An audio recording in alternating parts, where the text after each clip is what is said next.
ഈ വചനം. അതാരാണ് കൽപ്പിച്ചരുളിയത്? ഈ പ്രപഞ്ചം മുഴുവനും ഒറ്റ വാക്കാൽ ഉരുവാക്കപ്പെട്ടവൻ. വാഗ്ദാനങ്ങളിൽ വിശ്വസ്തനായ ദൈവം കൽപ്പിച്ചു നൽകിയ വചനമാണിത്.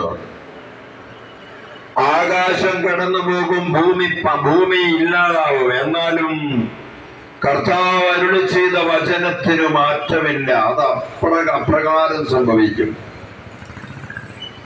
അപ്പോൾ അവിടുന്ന് അരുളി ചെയ്ത വചനമാണ് മനുഷ്യ വംശത്തിന് രക്ഷയ്ക്ക് വേണ്ടിയുള്ള വചനം. നിങ്ങൾ ആദ്യം അവിടുത്തെ രാജ്യവും അവിടുത്തെ നീതി അന്വേഷിക്കുവിൻ, അതോടൊപ്പം ബാക്കിയെല്ലാം നൽകപ്പെടുന്ന വചനം. അപ്പോൾ ഏതാണ് അവിടുത്തെ രാജ്യം? കൂടരഞ്ഞിക്കാരെ, നിങ്ങൾ ഈ വചനം അനുഷ്ഠിച്ചാൽ, നിങ്ങൾ ഈ വചനം അനുസരിച്ചാൽ നിങ്ങളുടെ ജീവിതം സാഫല്യം നേടും.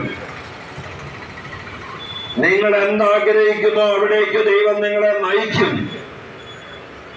നിങ്ങളുടെ മക്കളുടെ ഉന്നതിയാണോ, ഉയർച്ചയാണോ, നിങ്ങളുടെ കുടുംബത്തിൽ സ്വസ്ഥതയാണോ, സമാധാനമാണോ, കടബാധ്യതയിൽ നിന്നുള്ള മോചനമാണോ, സങ്കീർണമായ പ്രശ്നങ്ങളിൽ നിന്നുള്ള വിടുതലാണോ നിങ്ങൾ ആഗ്രഹിക്കുന്നത്? അതെല്ലാം സംലഭ്യമാകും ഈ വചനം പ്രാവർത്തികമാക്കിയാൽ. ഏതാണ് ആ വചനം? നിങ്ങൾ ആദ്യം അവിടുത്തെ രാജ്യം, അവിടുത്തെ നീതി അന്വേഷിക്കും. അപ്പോഴോ ഏതാണ് അവിടുത്തെ രാജ്യം എന്നറിഞ്ഞാലല്ലേ നമുക്ക് ആ രാജ്യത്തിന് വേണ്ടി പ്രവർത്തിക്കാൻ പറ്റുള്ളൂ. യോഹന്നാന്റെ സുവിശേഷം 3:18 അധ്യായം 36 വചനത്തിൽ ദൈവരാജ്യത്തെ കുറിച്ച് ക്രിസ്തു പറയുന്നുണ്ട്. എന്താണ് പറയുന്നത്? എന്റെ രാജ്യം ഐഹികമല്ല.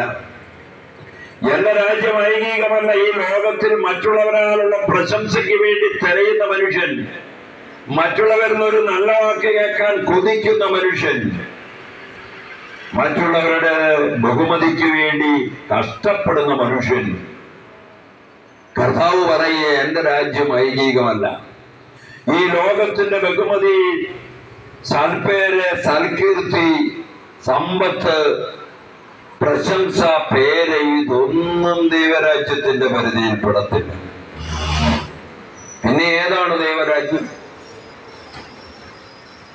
റോമർക്കെഴുതിയ ലേഖനത്തിൽ പൗലോസ് ശ്ലീഹ ആവർത്തിച്ച് അടിവരയിട്ട് പ്രഖ്യാപിച്ചിട്ടുള്ള ദൈവരാജ്യത്തെ കുറിച്ച്. റോമർ 14:17. ദൈവരാജ്യം എന്നാൽ അത് ഭക്ഷണവും പാനീയവുമല്ല, പ്രത്യുത നീതിയും സമാധാനവും പരിശുദ്ധാത്മാവിലുള്ള സന്തോഷവുമാണ്. ഈ 3 ഘടകമാണ്.